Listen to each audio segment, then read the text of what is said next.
18, amén. Del verso 16 al verso 20. Amén. Pero los 11 discípulos se fueron a Galilea, al monte donde Jesús le había ordenado. Y cuando le vieron, le adoraron, pero algunos dudaban. Y Jesús se acercó y les habló diciendo: Toda potestad me es dada en el cielo y en la tierra.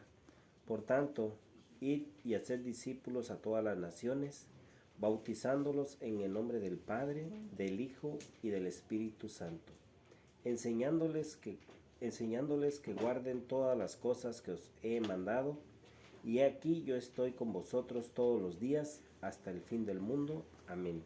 Amén. Nosotros vemos la gran comisión. ¿Qué es la gran comisión? Cuando nosotros estamos vestidos de la armadura de Dios, el Señor nos protege, pero nos protege para ir y dar su palabra a la gente. Es la protección. En otra parte dice: yo los mando entre lobos y yo los mando entre serpientes y escorpiones. Entonces, el Señor nos invita a vestirnos nosotros primero de la armadura para poder estar protegidos y después saber que nosotros vamos a obrar su palabra. Vamos a abrir nuestra Biblia en Marcos 16, del 15 al 18. Mateo, Marcos.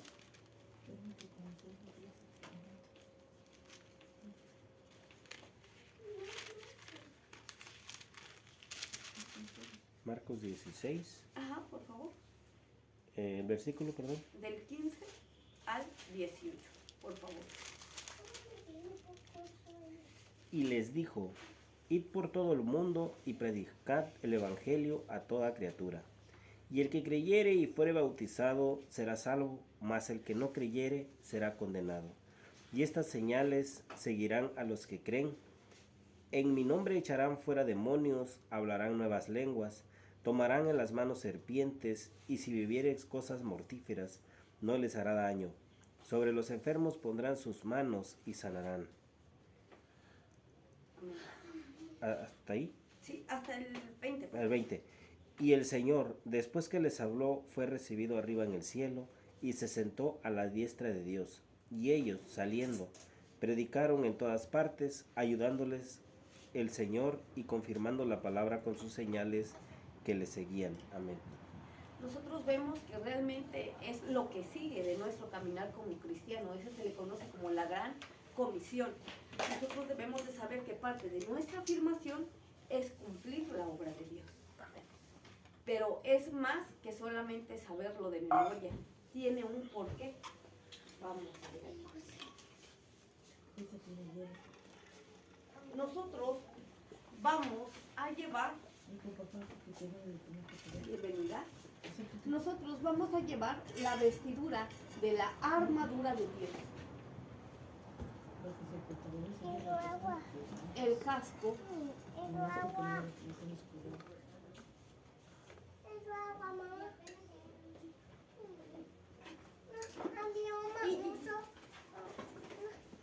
El casco, la coraza, el cinturón,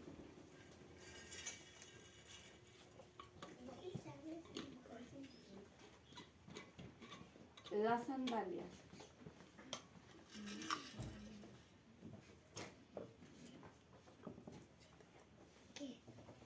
el escudo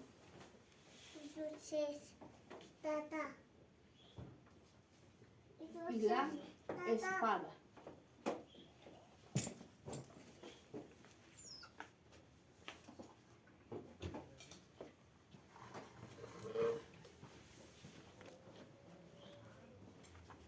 Nuestro Señor nos viste para la protección de nuestro caminar, de nuestra fuerza.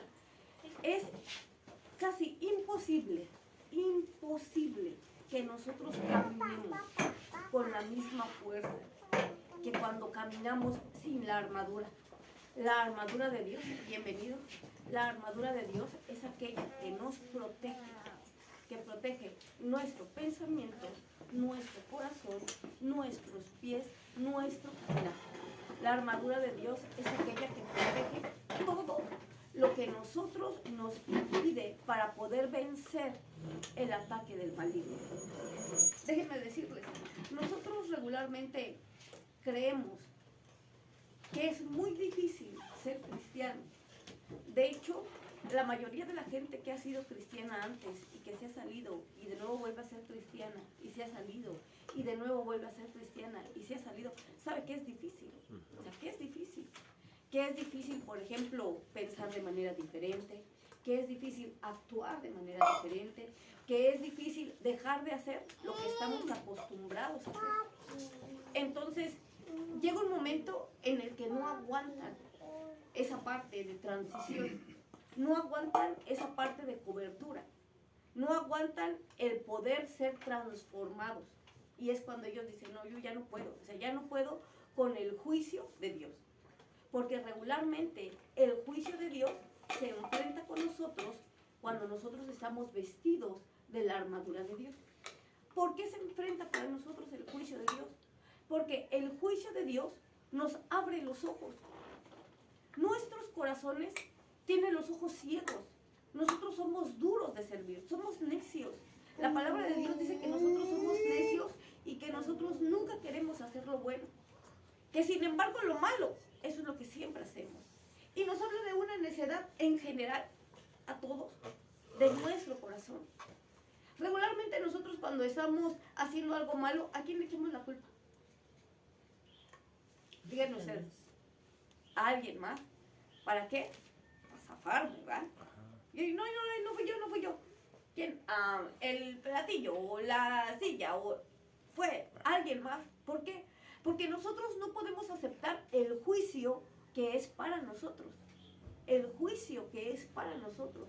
Pero ese juicio, cuando yo acepto y decido ver que realmente estoy mal en lo que me están diciendo, ese juicio me va a beneficiar. Porque esa justicia me va a vestir. Me va a vestir de la siguiente vestidura de nuestro Señor. Eso es algo bien sorprendente. Nosotros, vamos a ver, yo como cristiano recibí al Señor Jesús, en mi corazón. Aquí está mi corazón, ¿sí? Pero yo tengo que crecer como todos crecemos, en lo bueno o en lo malo. Yo tengo que crecer. Y voy a ser probado hasta que yo crezca. ¿Cómo es esto? Aquí, en esta primer parte, el Señor llena nuestro corazón con el poder de su fuerza. Él, cuando tú aceptas al Señor Jesús en tu corazón, te da su sangre preciosa para que tú puedas controlar internamente las cosas de tu corazón. Es imposible hacer eso. De hecho, en la psicología no hay alguien que voluntariamente pueda decidir tener un cambio de vida. La psicología tiende mucho a decir, adormecemos el pensamiento. Por ejemplo, si alguien se murió, ¿qué es lo que hacen? Lo hacen que lo repita, hasta que se haga un callo en las emociones y ya no le duela. Pero no hay sanidad. Lo mismo, en cualquier tipo de adicción, lo que hacen es adormecer el problema. La psicología, la gente que ayuda a otra gente a salir de sus adicciones, lo que hace es adormecer el problema. Y una de las cosas que nosotros vemos es que el problema que está reprimido, tarde o temprano, brota. Si yo contengo un gusano en una caja, si la caja llega a tener un hoyito, el gusano se va a salir. Porque solamente estaba reprimido, no estaba cambiando. Estaba reprimido. Nosotros vemos el ejemplo en el arca de Noé. Cuando Noé hizo un arca para salvar a todos esos animales, ¿ustedes han puesto cerca un gato con un perro bravo? O mínimo, un perro bravo con otro perro bravo. ¿Qué pasa? ¿Hay paz? No. Ahora imagínense nosotros, todos los animales de todas las especies dentro del arca. ¿Cómo le hizo Noé para que tuvieran paz durante 40 días encerrados? Fue la presencia de Dios, ¿no? Fue la sangre del Señor Jesucristo. Ven que hemos estado hablando acerca de las similitudes, por ejemplo, la estatura, la báscula y todo eso, y dijimos que el metal nos habla de juicio. Ok, aquí hay algo que se llama sangre por el perdón de los pecados.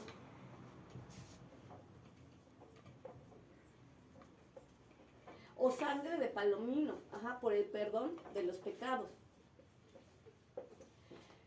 Todo el mundo iba a ser destruido en los tiempos de Moisés, de Noé, perdón. Todo el juicio iba a caer sobre la tierra y toda la tierra iba a ser destruida. Iban a vivir el juicio de Dios. Dice la palabra de Dios que Dios se había cansado ya de la actitud del hombre y dijo, ya, hasta aquí. Y los iba a destruir. Pero escogió unos cuantos para perdonarlos. Para perdonarlos. Y entre ellos, los animales. Entonces, una de las características que se le dijo a Noé es que hiciera un arca, un barco.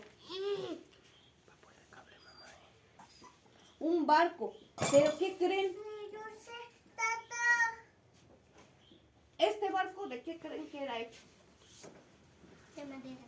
De madera. De madera, exactamente. ¿De qué hablamos la madera? ¿De qué hablamos que era la madera? De la humanidad del Señor Jesús.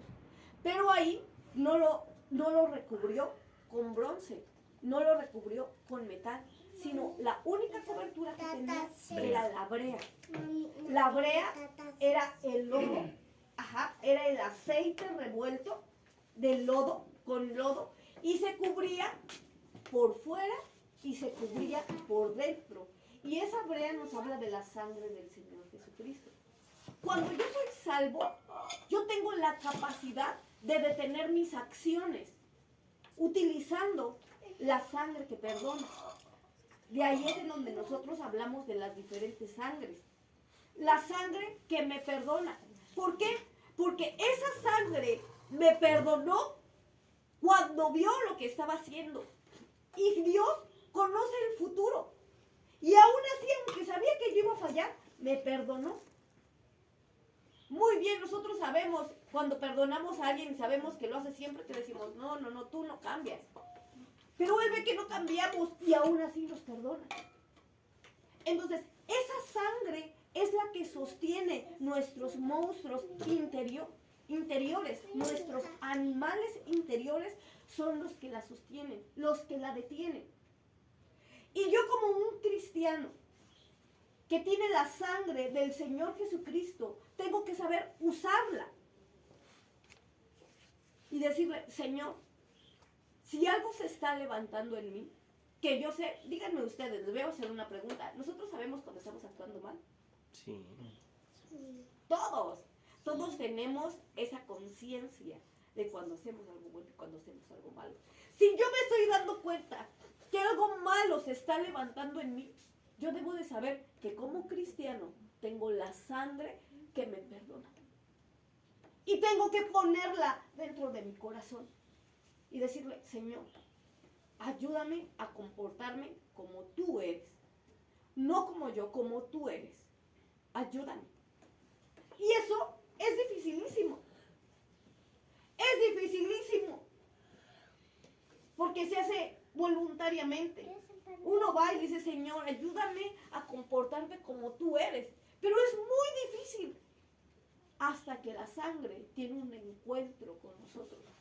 Y nos lleva a ver las heridas del Señor Jesús. Cuando la sangre logra encontrarse con nosotros y nos muestra que es para nuestro perdón, que Él siempre va a estar con nosotros y que siempre nos va a perdonar a pesar de todo, uno empieza a cambiar voluntariamente. Cuando uno falla y dice, híjoles, es que yo no quería fallar, y va y le pide perdón al Señor y el Señor le dice, sí te perdono, uno empieza a decidir, la próxima vez no me va a agarrar desprevenido. La próxima vez este pecado no me va a derrotar, porque tengo la sangre del Señor Jesucristo que me cubre por dentro. Cuando la gente le dijo al Señor Jesús, ¿por qué tú permites que tus discípulos hagan lo que están haciendo? Se vistan así, coman así. ¿Por qué tú les permites eso? Y él les dijo, porque no es lo que entra al hombre, lo que contamina al hombre, sino lo que sale de dentro del corazón. Y dio la clave de lo que hay en mi corazón. De hecho, también Hebreos nos marca y nos dice que en donde se hacen las guerras no es entre pueblos, sino son los humanos los que hacen la guerra. Así lo marca. Dice, porque es desde dentro del corazón donde nacen las guerras. Y nosotros vamos a pensar 5 minutos. Vamos a relacionarlo. Díganme ¿ustedes pudieran detener algo que podría explotar callándose? ¿Un problema en casa? Sí. Por ejemplo, si su esposo está peleando con usted y usted dice que yo me callo y se tranquiliza el abismo. ¿Por qué? Porque se tiene el poder. Les voy a decir otra pregunta. Ustedes han querido casi matar a sus hijos cuando hicieron algo malo y les van a pegar y los ven y nada más les deshacen el corazón de decir, ay no les voy a pegar. Y me empiezan a regañar. ¿Por qué? Porque es su vida, es su sangre, son sus hijos. El Señor así nos ve. Pero ¿quiénes son los que no trabajan con esta sangre? Nosotros. ¿Cómo se clama la sangre? Díganme ustedes, ¿cómo se clama la sangre? Esto ya es muy avanzado, ¿eh? Ya es muy avanzado. ¿Cómo se clama la sangre? En oración se pide. Se pide solamente. La sangre se clama y se dice, Señor, te pido de tu sangre preciosa. Dame tu sangre. ¿Cómo se aplica la sangre?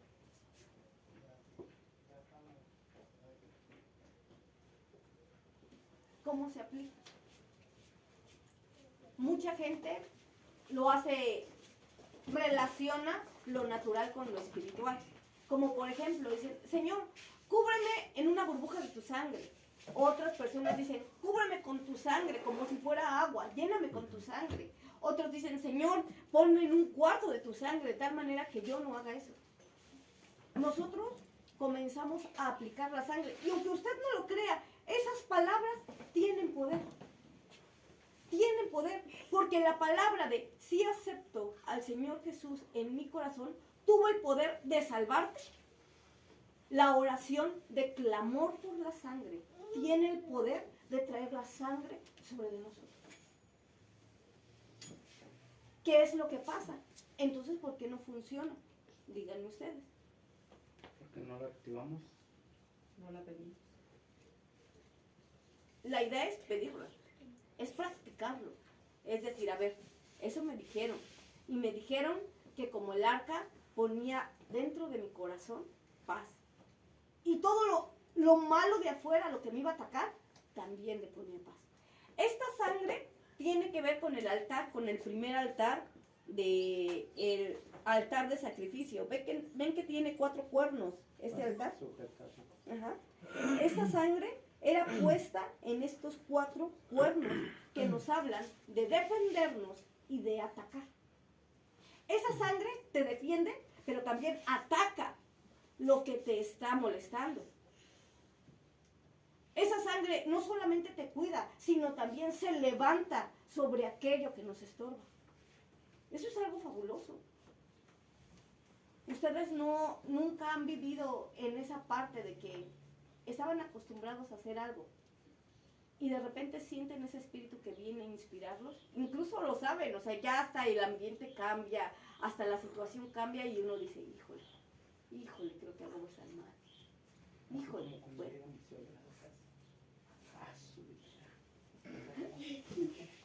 O sea, uno siente ese ambiente, ¿verdad?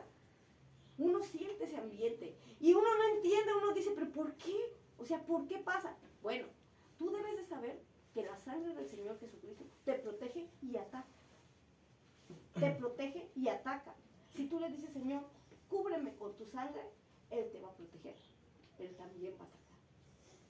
¿Y en dónde tomamos esa parte? En Apocalipsis. En Apocalipsis dice que estaban debajo del altar y que escuchó un rugido como de león y que volteó a ver y había un corderito. Quiere decir que la sangre tiene el poder de contraatacar lo que nos estorba. Eso es algo fabuloso. Pero ¿cómo se usa? Practicándolo. Les voy a decir, uno nace sabiendo las cosas. No. Hay que ir haciéndolas poco a poco hasta que se logre. Uno no nace siendo un buen padre. Uno tiene que tenerle amor a los hijos y empezar a ver cómo puede ser un mejor padre, ¿verdad? Uno no nace siendo una buena esposa, o a poco todas las que se casaron ya sabían cocinar al momento que llegaron a casa. ¿Cómo va? Con el proceso, con la perfección. Así la sangre y la oración. Por eso es por lo que dice, lee la Biblia y ora cada día. Porque la práctica te va a hacer perfecto. Va a perfeccionar tu clamor por la sangre. Eso es algo bien sorprendente. Que la práctica me dé la fuerza de la sangre. Ahora vamos a ver algo más importante. Dice que la sangre estaba por dentro y la sangre estaba por fuera del arca. Por fuera. ¿Quiénes son los que nos atacan cuando nosotros somos débiles? ¿Quiénes son nuestros primeros atacantes cuando nosotros empezamos en el camino del cristiano? La familia, lo más cerca. El enemigo, ¿cómo nos ataca? Lo hemos visto. Les puse una estatura aquí. Las palomas, las aves.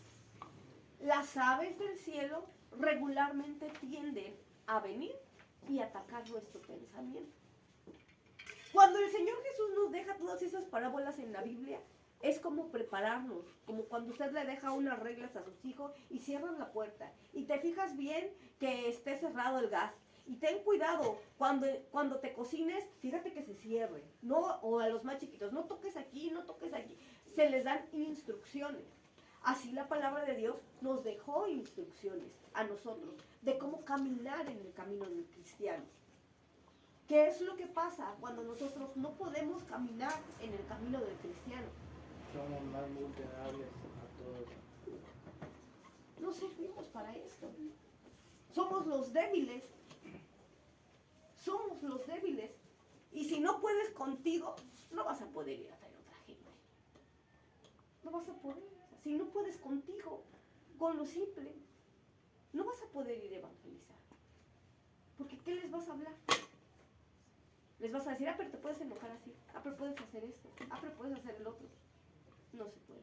Porque ellos van a ser pasados por el mismo proceso.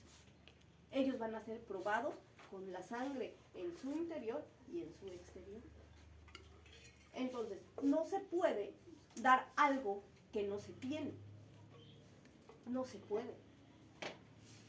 Por eso nosotros cuando empezamos con el crecimiento del cristiano, es cuando nosotros empezamos a usar la sangre del Señor Jesús. Y yo soy apto en la sangre del Señor Jesús. ¿Y cómo esos pecados llevan la sangre del Señor Jesús? El enemigo se queda sin armas cuando nosotros demostramos la sangre del Señor Jesús sobre nuestros pecados. El enemigo se queda sin cómo atacarnos cuando nosotros mostramos el poder de la sangre y el perdón de la sangre del Señor Jesús. No hay manera de contraatacarlo. Entonces, cuando nosotros aprendemos a aplicar la sangre en nuestro corazón y en nuestro pensamiento, llega un momento en que la sangre, nosotros nos vamos a dar cuenta de inmediato cuando sí oramos y cuando no oramos. Sí, nos vamos a dar cuenta de inmediato, vamos a decir, hermano, es que me ganó, pero no he orado esta semana.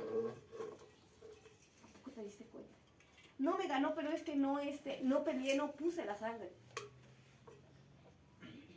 Y es cuando nosotros pasamos a ser revestidos con la armadura.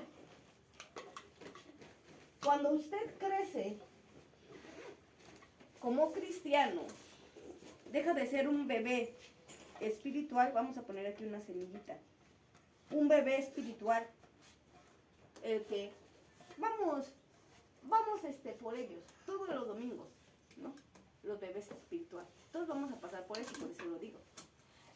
Vamos a ayudarles y pasa algo y cualquier cosa se apoya, porque así uno protege a los bebés espirituales. Cuando uno empieza a cuidar, a acercar, a abonar la tierra para que el bebé espiritual crezca o la pequeña semillita crezca, nosotros sabemos que tarde o temprano en esa semillita no se va a quedar siempre como semilla, sino tarde o temprano va a tener el potencial de un árbol. Y dentro del árbol el potencial de un bosque. Una semilla en su interior tiene el potencial de un bosque. Tú puedes ver y decir, es una semilla. No, es un bosque. ¿Por qué? Porque si es bien sembrada, si es bien cuidada, si brota, ¿qué crece? Va a crecer y va a dar mucho fruto. Mucho fruto. Y esos frutos van a dar fruto. Y entonces esa semillita se vuelve muy importante. Muy importante. Ya no es una semillita más del kilo de frijol. Ya es una semillita especial. Así nosotros, cuando estamos en las manos de Dios, en la siembra de su nombre, el Señor nos protege con la gente adecuada. Dios es fiel, nos manda a la gente adecuada, pero una de las cosas que debemos de saber es que Él siempre es. El Espíritu Santo es el que está detrás de esa gente. El Espíritu Santo es el que pone en el corazón de la gente, ve a buscarlo. El Espíritu Santo es el que dice, ve por mi hijo, ándale, ve por mi hijo. Es el Espíritu Santo, no es la persona. Porque a veces ni siquiera nosotros podemos con nosotros mismos. Pero el Espíritu Santo que nos cuida a todos, Él sabe qué necesitamos en nuestro corazón. Y Él manda por nosotros. ¿Por qué? Porque nos quiere dar aquí su crecimiento. Y Él empieza a acercar nuestro camino para empezar a crecer. Y después vemos la semillita que está creciendo. La semillita que empieza a perder su forma. Ya no es como antes, ahora es diferente. Que se llama el proceso de la transformación. De ahí nosotros nos damos cuenta, no es que seamos brujos, no. Nos damos cuenta cuando alguien ha crecido o alguien no. ¿Por qué? Porque siempre hay un proceso de transformación. Siempre hay un proceso de transformación. Y cuando vemos que han sido transformados, decimos, va creciendo, va creciendo. Y después vemos nosotros una semillita madura, ya a punto de dar fruto. Se están llenando sus mazorcas de fruto. Ya empieza a querer dar fruto. Pero les voy a preguntar algo. ¿El maíz que está creciendo, que está todavía verde, sirve? Sí, en el lote. Pero el que está creciendo, cuando es una bolita ahí, no se cómo. Pues unos los usan los chinos. Con Maicitos. sí, los chinos. Los elotitos. Los elotitos. Pero el fin de ese maíz es su Es que crezca, sí. El fin es Sí. lo que se busca es que crezca al 100. Ajá. Pues así nos comenzamos a tener. Algunos dan fruto, otros dan más o menos de fruto, otro fruto sí es maduro, otro fruto no es inmaduro. Pero llega el momento en el que el Señor nos llama a ser cristianos perfectos. Y cuando somos cristianos perfectos, ahí sí se nos pide buen fruto. Cuando tú ya eres un cristiano adulto, Él sí te pide fruto. Él llega y busca el fruto en tu corazón. Y no estamos hablando de dinero, eso no es fruto. Estamos hablando de las emociones. ¿Cómo tengo que transformar de lo que era a ser otra persona? Eso es imposible para ti, pero en Dios sí es posible. ¿Cómo puedo ser transformado de no tener nada a tener todo. Para ti no es posible, pero para Dios sí lo es. Confía en Dios, usa la sangre, ponla en tu interior y en tu exterior. Nada más repito esto, ¿quedó claro cómo era el interior y cómo era el exterior? ¿Sí? ¿Cómo se aplica la sangre? Clamándola. Clamándola. Estoy preguntando, ¿cómo se pide la sangre? ¿Cómo se invoca la sangre? En oración. Llamándola, pidiéndola. Así se pide. La pregunta es, ¿usted tiene la sangre del Señor Jesús? Úsela. Úsela. Ahí está la victoria. Esa es la victoria. La misma sangre nos va a hacer saber cuando estamos bien o cuando estamos mal. Y cuando estamos mal, tenemos un tiempo especial para poder clamar por su sangre. Pero si nosotros nos cegamos a nosotros mismos y aún así lo hacemos de voluntad, hay un juicio para nosotros. Bueno, pero eso ya después lo vemos. No es correcto. Entonces, nosotros vamos a clamar la sangre.